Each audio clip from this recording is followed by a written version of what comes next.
This is under Poverty Finance, and the title reads, which money-saving hacks actually end up costing people more money in the long run? Not every money-saving trick is what it seems. Some habits or hacks that look smart at first can backfire, leaving people spending even more over time. What are examples of savings advice that actually end up being costly in the long run? Let's dive into some of these comments. All right, so someone said, driving out of your way to get gas for a few cents cheaper wastes time and money. Definitely, I agree. Just shaving off a few cents, it's not going to make a big difference. Someone also made a good point and they said, I also feel this way about driving across town to a different grocery store because a few food items you need there are 20 cents cheaper. So your grocery trip involves multiple stops. Another one is buying large quantities for a better price unit, but losing product to spoilage as you fail to use the product quickly enough, especially for a household, for instance, as us two. So that wouldn't work out for us unless it's something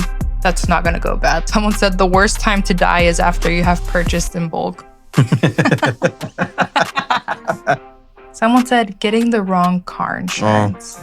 Yeah, that'll definitely set you back if you don't have the right policies that you need. I advise you to find someone that help you out, Another person said buying the cheapest version of something you use every day. You end up replacing it so often that it becomes more expensive than if you had invested in quality upfront. For example, getting tires. I've never done this, but I've seen people get like the cheapest tires, and the next thing you know, they don't last you very, very long. And then you end up spending more money and spending more time, more of your time. Also, always getting them changed and whatnot. So, not going to the dentist. Oh, yeah. And I know that all you Mexicans are going to say, I can buy it for cheaper in Mexico. If you have the flight money, like if you have someone at home that can host you while you're over there and take care of you and all of that, then that's great.